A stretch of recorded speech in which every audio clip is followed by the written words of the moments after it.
کربلا قصیدہ راستہ کربلا کربلا اس وقت حزب الہی رہبر سید خامنائی اس وقت حزب الہی رہبر سید خامنائی رہبر کے فرمان پر جان بھی قربان ہے سید کے اعلان پر جان بھی قربان ہے ایسے تو سلام قابل خصوص استاد محترم اور حضرت موجود صلوات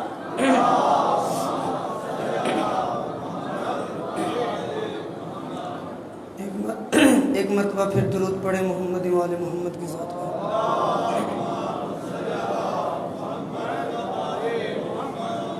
اپنے مرحومین کی مغفرت کے لیے ایک مرتبہ پھر صلوات پڑھے محمد وآل محمد کی ذات پر۔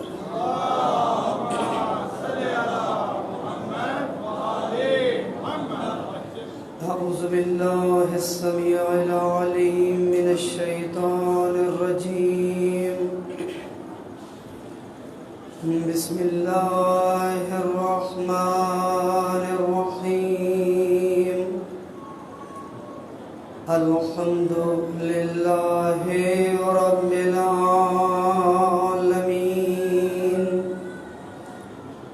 بارئ الخلائق اجمعین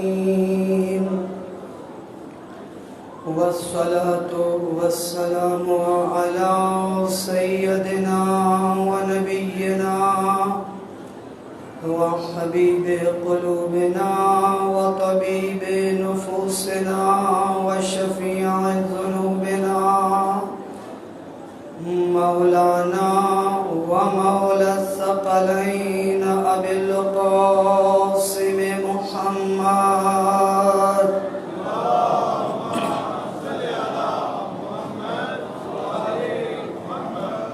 وعلى أهل بيته الطيبين الطاهرين المعصومين المنتخبين الذين أذهب الله عنهم الرجس وطهرهم تطهيرا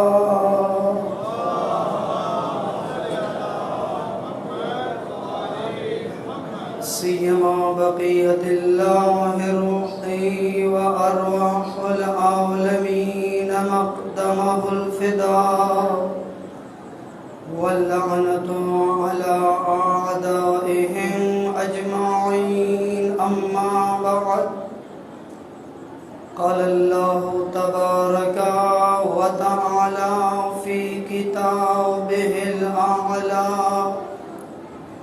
يا أيها الذين آمنوا أطيعوا الله وأطيعوا الرسول وأولي الأمر منكم قال رسول الله صلى الله عليه وآله وسلم أحب الله من أحب حسينا صلوات پڑھے محمد وآل محمد کی ذات پر۔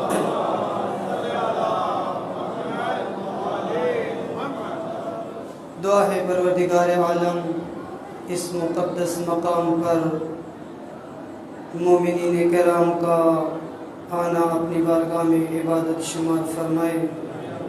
جو مومنین ان مجالس کے انعقاد میں دامے درمی سخن تعاون کر رہے ہیں، سب کی توفیقات خیر میں اضافہ فرمائے۔ اس عزاداری کو قیامت تک زندہ رکھنے کی توفیق عطا فرمائے۔ دعا کی قبولیت کے لیے صلوات پڑھے محمد وآل محمد کی ذات پر۔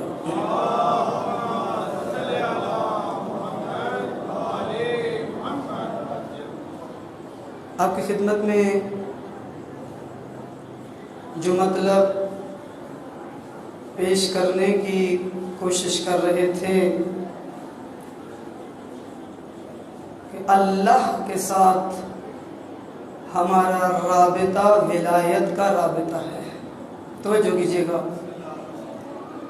اللہ کے ساتھ ہمارا رابطہ ولایت کا رابطہ ہے۔ خدا نے اپنی مخلوق اور انسان کا رابطہ جو اپنے ساتھ رکھا ہے وہ ولایت کا رابطہ ہے۔ اسی وجہ سے جب اللہ کے ساتھ ہمارا رابطہ ولایت کا رابطہ ہے، اب جو اللہ کی طرف سے نبی آئے گا، رسول آئے گا، اس کے ساتھ بھی جو ہمارا رابطہ ہوگا وہ بھی ولایت کا رابطہ ہوگا۔ اللہ کے ساتھ رابطہ ولایت کا رابطہ ہے۔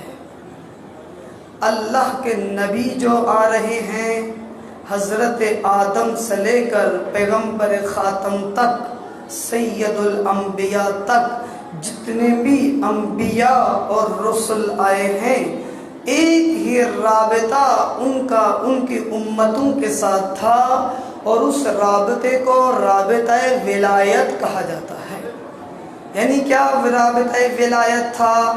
جب اللہ کی طرف سے آدم ولی بن کے آئے، نوح ولی بن کے آئے، ابراہیم ولی بن کے آئے، موسیٰ ولی بن کے آئے، عیسیٰ ولی بن کے آئے، پیغمبر خاتم ولی بن کے آئے، اس کا مطلب کیا تھا؟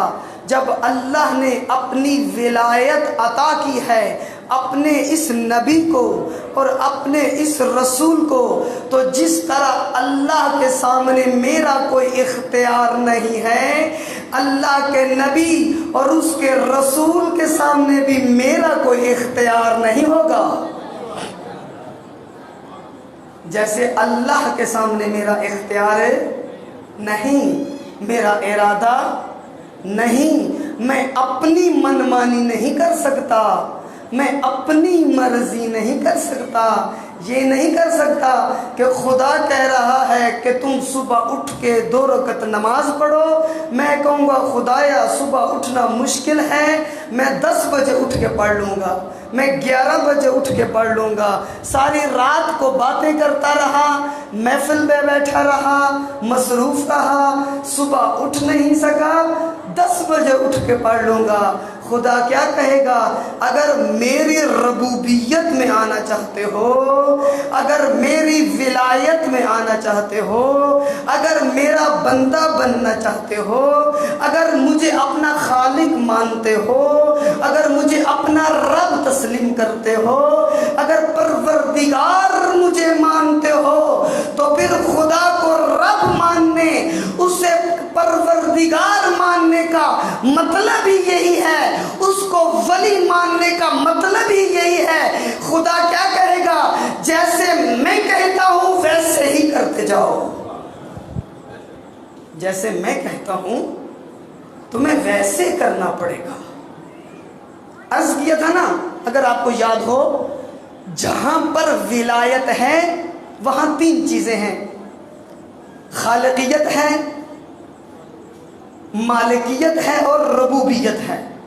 توجہ کیجئے گا، جہاں پر ولایت ہے وہاں پر خالقیت ہے، وہاں پر مالکیت ہے، وہاں پر ربوبیت ہے۔ مطلب کیا ہے؟ یعنی جس کو خالق مانا وہی ولی ہو سکتا ہے۔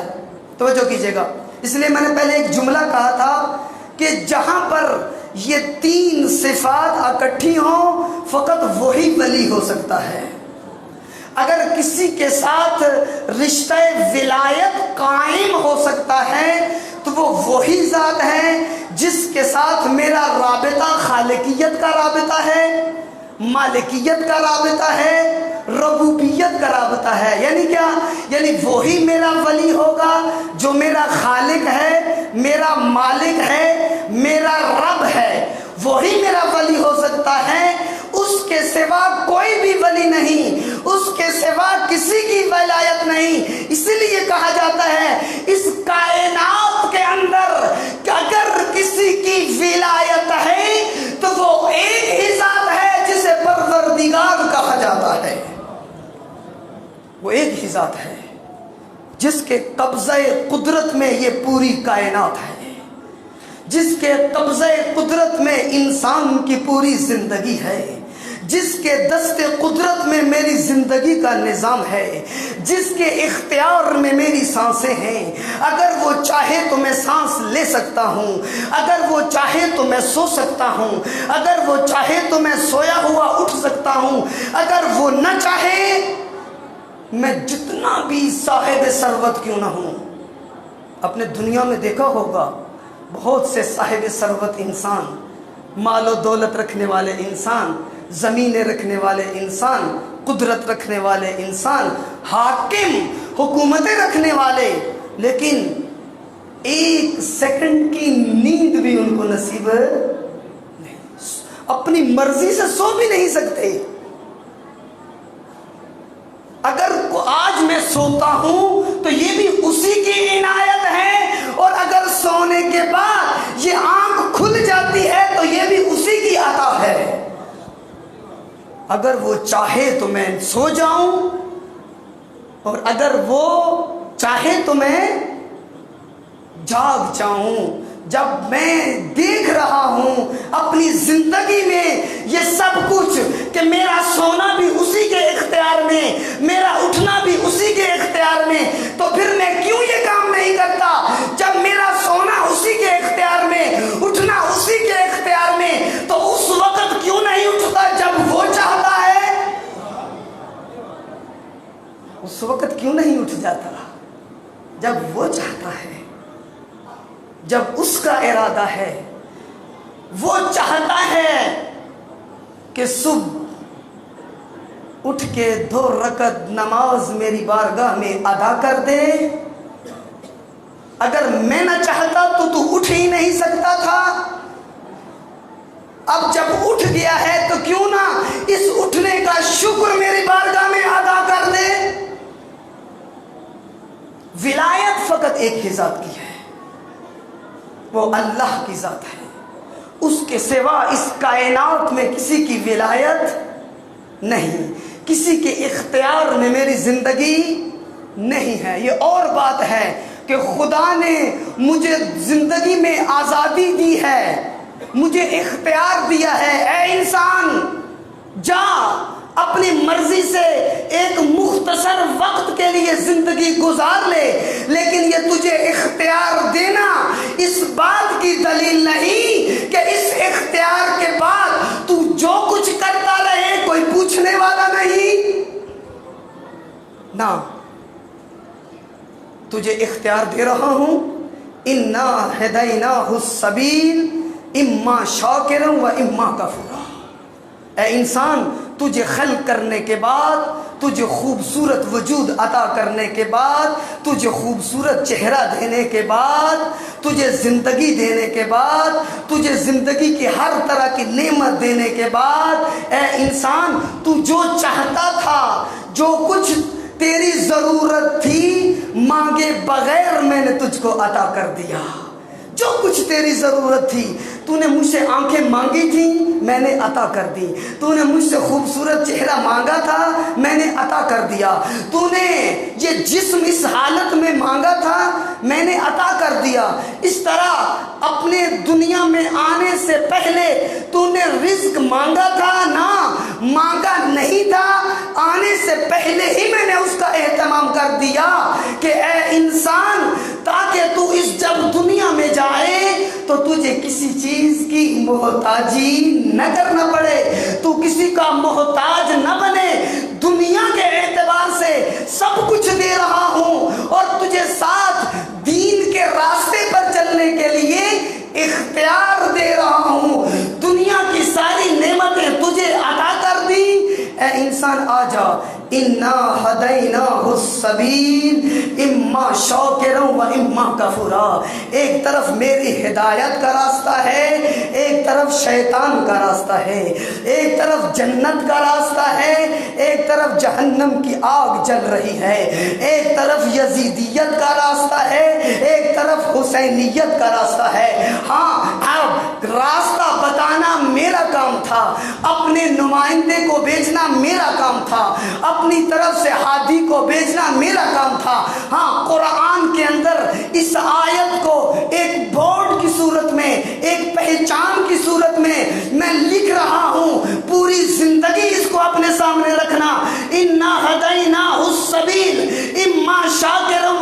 کفورا، میرا کام تھا صراط مستقیم کا تعارف کروانا، ہدایت کے راستے کا تعارف کروانا، حسین کو پیغمبر کے ہاتھوں پہ بلند کر کے حسین منی و انا من حسین کی صدا کا بلند کروانا میرا کام تھا۔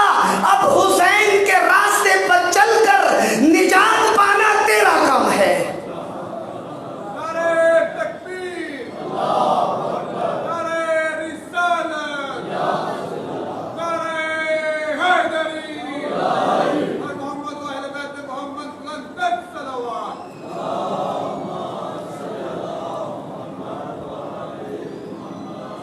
اللہ کی ولایت اس کے سوا کسی کی ولایت نہیں ہے۔ میری زندگی کا اختیار فقط اسی کے پاس ہے۔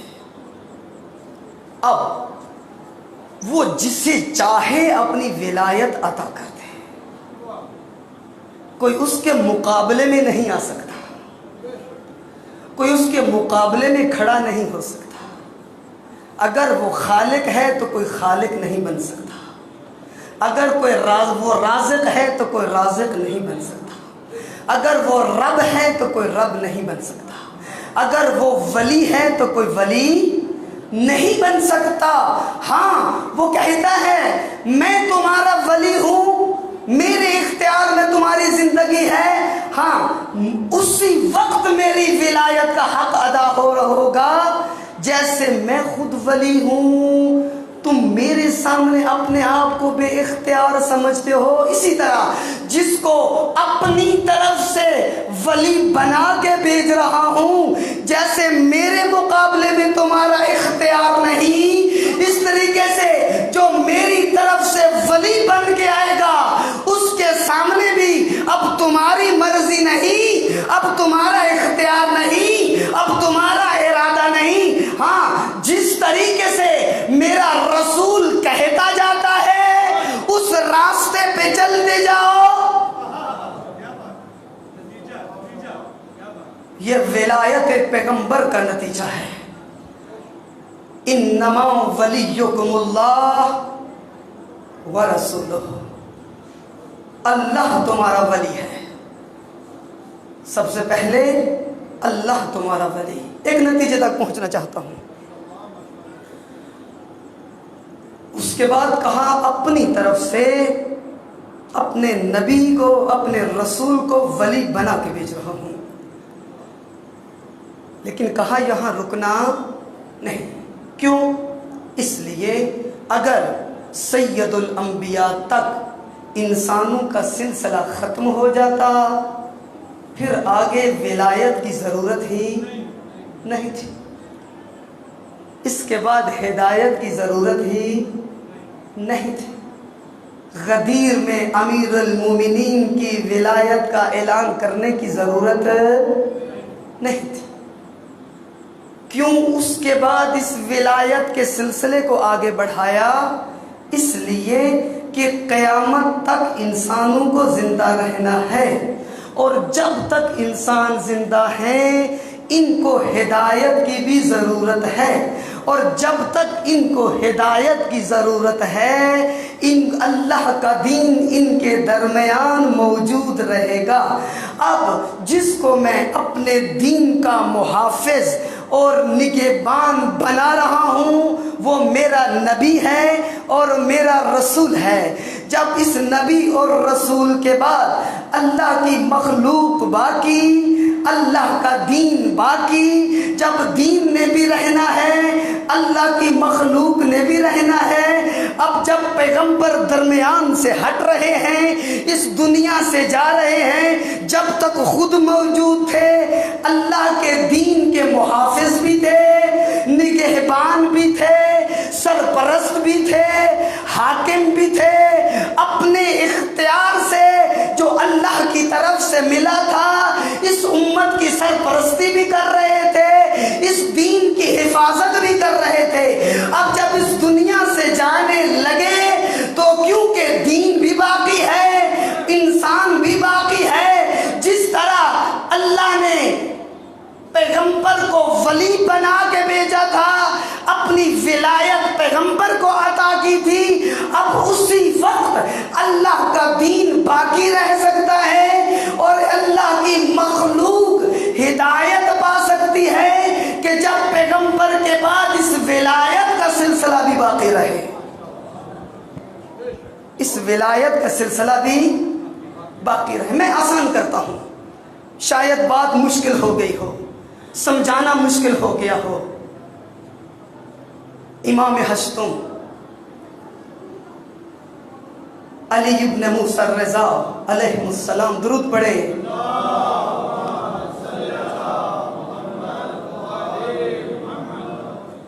اہمیت بتاتے ہیں ولایت کی، بیان کرتے ہیں ولایت کو، کس طرح رسول اللہ کے بعد یہ ولایت ضروری ہے۔ اس ولایت کے بغیر دین نہیں، اس ولایت کے بغیر اسلام نہیں، اس ولایت کے بغیر یہ امت زندہ نہیں رہ سکتی، اس ولایت کے بغیر اسلام کی پہچان نہیں ہو سکتی، اس ولایت کے بغیر اللہ کا دین نافذ نہیں ہو سکتا۔ جب امام ہشتم خراسان کی طرف جا رہے تھے اور راستے میں بہت سے افراد آئے امام سے ملنے کے لیے، امام کا استقبال کرنے کے لیے، بہت بڑا رش لگ گیا اور تقاضا کیا امام ہشتم سے، ہمارے لیے کوئی حدیث بیان کریں، ہمارے لیے کوئی حدیث بیان کرے۔ توجہ کیجئے گا، یہ ولایت کتنی اہم ہے چیز ہے، یہ ولایت کتنی اہم ہے، اور اس ولایت کا تعلق کس چیز کے ساتھ ہے، امام اس روایت میں اس کو بیان کرتے ہیں۔ فرماتے ہیں آؤ، اگر روایت سننا چاہتے ہو، اگر پیغمبر کی حدیث سننا چاہتے ہو، اگر اللہ کا کلام سننا چاہتے ہو تو آؤ میں بتاتا ہوں۔ روایت کو بیان کرنے سے پہلے اس روایت کی سند کو بیان کیا۔ اس روایت کی سند کو کہا جاتا ہے سلسلۃ الذہب۔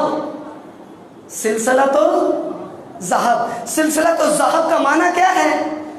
یعنی یہ جو روایت میں آپ کے سامنے بیان کر رہا ہوں، جن جن افراد سے نقل ہو کر مجھ تک پہنچی ہے، درمیان میں ایک بھی غیر معصوم نہیں ہے۔ اس لیے کہا میں نے اپنے بابا سے سنا، میرے بابا نے اپنے والد گرامی سے سنا، انہوں نے اپنے والد گرامی سے سنا، اور یہ سلسلہ پہنچا امیر المومنین تک، اور علی ابن ابی طالب نے، ہماری جد امجد نے یہ روایت پیغمبر اسلام سے سنی، اور رسول اللہ نے یہ اللہ کے فرشتے سے سنی، اور اللہ کا فرشتہ کیا کہتا ہے؟ یہ اللہ کی طرف سے فرمان ہے۔ کیا فرمان ہے؟ جب یہ سلسلہ بیان کر دیا، خدا سے آغاز کیا اور اپنے تک لے کے آئے اور کہا یہ میری بات نہیں، یہ اللہ کی بات ہے، یہ میرا کلام نہیں، یہ اللہ کا کلام ہے۔ کیا کہا؟ لا الہ الا اللہ حسنی، خدا کہہ رہا ہے، خالق کہہ رہا ہے، مالک کہہ رہا ہے، پروردگار کہہ رہا ہے، لا الہ الا اللہ حسنی، لا الہ الا اللہ میرا کلا ہے، لا الہ الا اللہ میرا کلا ہے۔ کہا بات یہاں پر ختم نہیں ہوئی، بلکہ بات یہاں سے آگے بڑھتی ہے۔ جہاں خدا نے کہا لا الہ الا اللہ حسنی، لا الہ الا اللہ میرا کلا ہے، اس کے بعد ارشاد فرمایا من دخل حسنی امن من عذابی، جو بھی میرے قلعے میں داخل ہو گیا، جو بھی اس قلعے کے اندر آ گیا، وہ میرے عذاب سے محفوظ ہو گیا، وہ میرے عذاب سے بچ گیا، وہ جہنم کی آگ سے بچ گیا۔ اب سنیے گا، جب اتنا امام نے بیان کر دیا، اس کے بعد اپنی سواری کو حرکت دیتے ہیں، چند قدم امام کی سواری آگے بڑھتی ہے، اور آگے جانے کے بعد پھر امام علیہ السلام رکتے ہیں اور اس مجمع کی طرف توجہ کرتے ہیں اور اس مجمع کو خطاب کرتے ہیں۔ کہا ابھی میری بات مکمل نہیں ہوئی، ابھی بات مکمل نہیں ہوئی، ابھی خدا کی اور توحید کے قلعے کا پورا تعارف نہیں ہوا، ابھی میں اس کا پورا تعارف کرواتا ہوں۔ کہا بشرطہا و شروطہا، خدا کا قلع اتنا آسانی سے نہیں مل جاتا، خدا کی پناہ میں انسان اتنی آسانی سے نہیں آ جاتا۔ کہا خدا کی پناہ میں جانے کے لیے، خدا کے عذاب سے بچنے کے لیے، خدا کے قلعے میں داخل ہونے کے لیے کچھ شرائط ضروری ہیں۔ بشرطہا و شروطہا وانا من شروطہا، کہا اس طریقے سے آسانی سے تم خدا کے قلعے میں داخل نہیں ہو سکتے، اللہ کے عذاب سے بچ نہیں سکتے، جب تک اللہ کی طرف سے جو حجت بن کے آ رہی ہے، اور وہ میں آج علی ابن موسیٰ الرضا تمہارے درمیان موجود ہوں، بشرطہا و شروطہا وانا من شروطہا، اس وقت خدا کی توحید کے قلعے میں داخل ہو سکتے ہو جب میری ولایت کے سائے میں آ جاؤ۔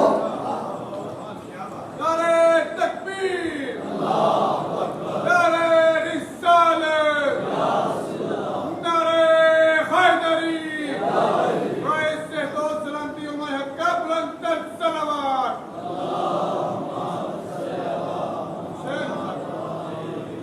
ولایت توحید کی پہچان ہے،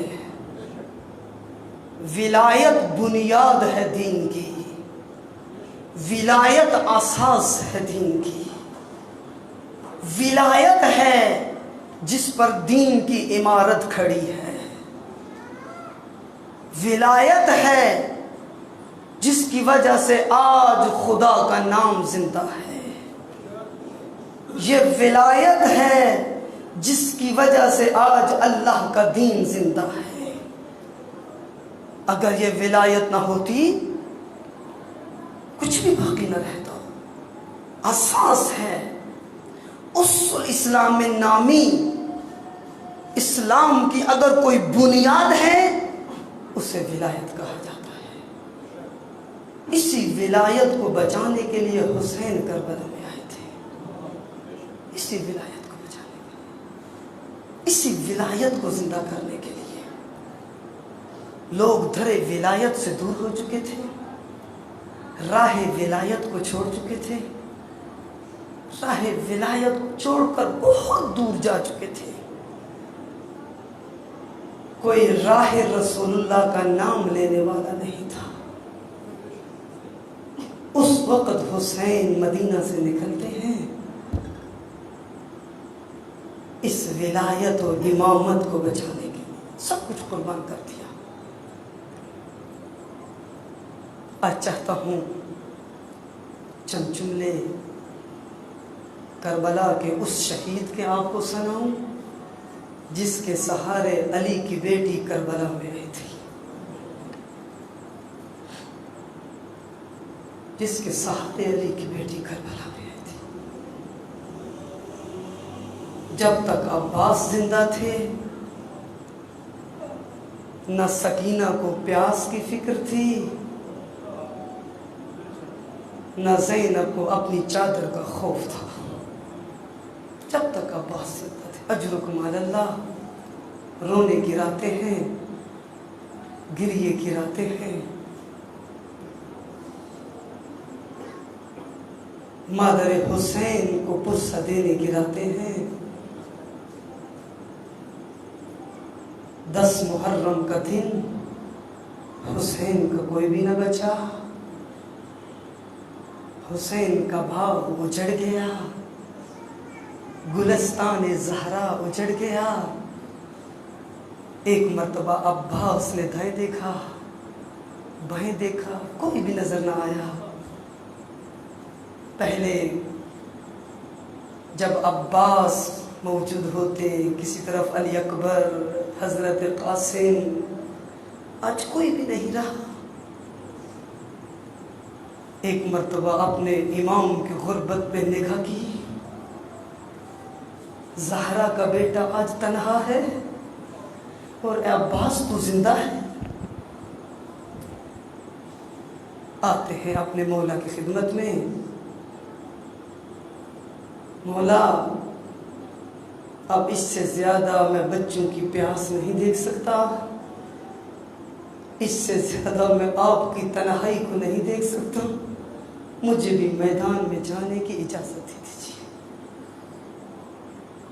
کیا جواب دیا امام نے؟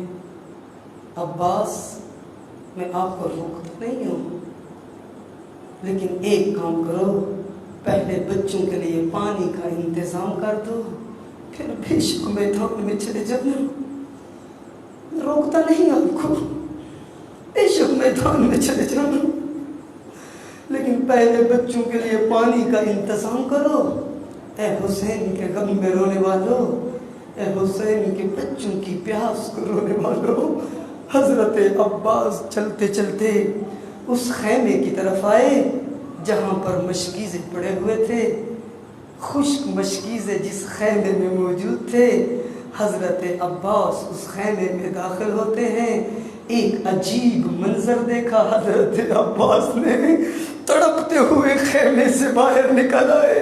اے عباس کے غم میں رونے والوں، کون سا وہ منظر تھا جب حضرت عباس خیمے میں داخل ہوئے؟ کیا دیکھا؟ خیمے میں خشک مشکیزیں پڑے ہوئے ہیں اور ان مشکیزوں کے ساتھ چھوٹے چھوٹے بچے بیٹھے ہوئے ہیں۔ وہ ایک مشکیزے کو اٹھاتے ہیں، اپنے سینے سے لگاتے ہیں، پھر زمین کربلا پہ رکھ دیتے ہیں، دوسرے مشکیزے کو اٹھاتے ہیں، سینے سے لگاتے ہیں، پھر خاک کربلا پہ رکھ دیتے ہیں۔ عزادارو، یہ بچے کیا کر رہے تھے؟ پانی تو موجود نہیں تھا اور جس سے اپنی پیاس کو بجھا سکتے، خشک مشکیزوں کو سینے سے لگاتے تھے کہ شاید کچھ تسلی مل جائے۔ اے عزادارو، حضرت عباس نے یہ منظر دیکھا، جلدی سے خیمے سے باہر نکل آئے اور خیام میں پردہ داروں سے ودا کیا۔ اب تاریخ نے تفصیل سے نہیں لکھا کہ حضرت عباس نے کیسے ودا کیا، میں بس اتنا کہتا ہوں، وہ زینب جو عباس کے سہارے اس کربلا میں موجود تھی، اور جب تک عباس زندہ تھے، جس کو اپنے چادر کا خوف نہیں تھا، کس طرح حضرت عباس کو روانہ کیا ہوگا، کس طرح میدان میں جانے کی اجازت دی ہوگی۔ اجرکم علی اللہ، مختصر کرتا ہوں۔ حضرت عباس میدان میں آتے ہیں، اپنا گھوڑا داخل کرتے ہیں فرات میں، مشکیزے کو پانی سے پر کیا، یا ایک مرتبہ پانی پہ نگاہ کری۔ عباس تشنہ لب بھی تھے، پیاسے بھی تھے، ایک مرتبہ ارادہ کیا پانی کو پی لوں، لیکن حسین کی سکینہ یاد آ گئی۔ اے عباس تو کیسے پانی پی سکتا ہے؟ اور تو حسین کی سکینہ کے لیے پانی لینے آیا، یہ کیسے ہو سکتا ہے؟ حسین کے بچے پیاسے ہوں اور عباس پانی پی لے۔ جلدی سے پانی کو گرایا، مشکیزے کو اپنے کندھے پہ سنبھالا، گھوڑے پہ بیٹھ کر اپنے آپ کو پانی سے باہر نکالا۔ اب حضرت عباس کا مقصد کیا ہے؟ ان اشقیاء سے لڑنا حضرت عباس کا مقصد نہیں، بلکہ یہ جو پانی مشکیزے میں ہے، یہ حسین کی سکینہ تک پہنچ جائے۔ ان ظالموں نے کہا اگر ایک ایک کر کے عباس سے آپ نے لڑنا شروع کیا، کیونکہ یہ علی کا بیٹا ہے، اس کی رگوں میں علی کا خون ہے، تم کبھی بھی عباس کا مقابلہ نہیں کر سکتے۔ اب کیا کیا انہوں نے؟ چاروں طرف سے عباس کے گھوڑے کو گھیرا۔ ہاں عزادارو، کہیں سے تیر آنا شروع ہوئے، تلواریں چلنا شروع ہوئی، نیزے آ رہے ہیں، یا اسی دوران حضرت عباس کا دایاں بازو قلم ہو گیا۔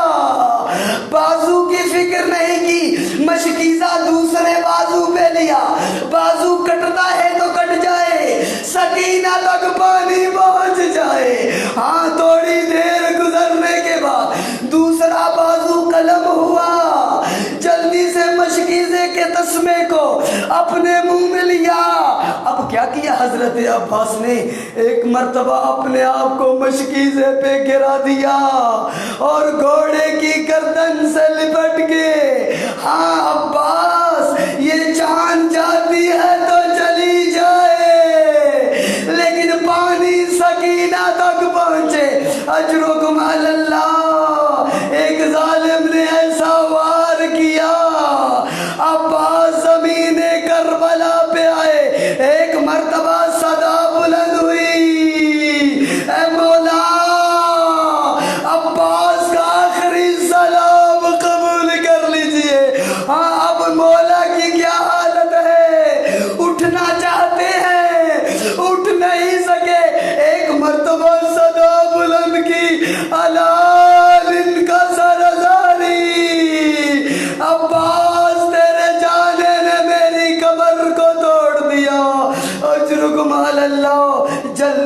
حسین آتے ہیں اپنے بھیا عباس کے پاس، آ کے کیا دیکھا؟ چہرہ خون سے پر ہے، آنکھوں میں خون ہے۔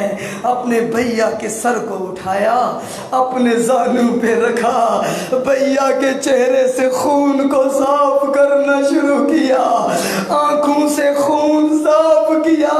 کیا دیکھا؟ حضرت عباس مسلسل رو رہے ہیں، آنکھوں سے آنسو نکل رہے ہیں۔ ایک مرتبہ مولا نے سوال کیا، بھیا عباس کیوں رو رہے ہو؟ آیا زخموں کی وجہ سے رو رہے ہو؟ کہیں پہ کوئی تکلیف ہو رہی ہے؟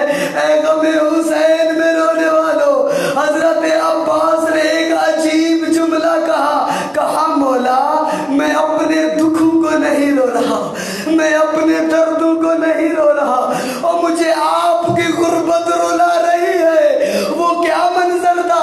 کہا مولا ابھی میرا سر آپ کے زانو میں ہے، ہاں تھوڑی دیر گزرے گی آپ زمین کربلا پہ اتریں گے، اور کون ہوگا جو آپ کے سر کو اپنے زانو میں رکھے؟ اللہ لعنت اللہ علی قوم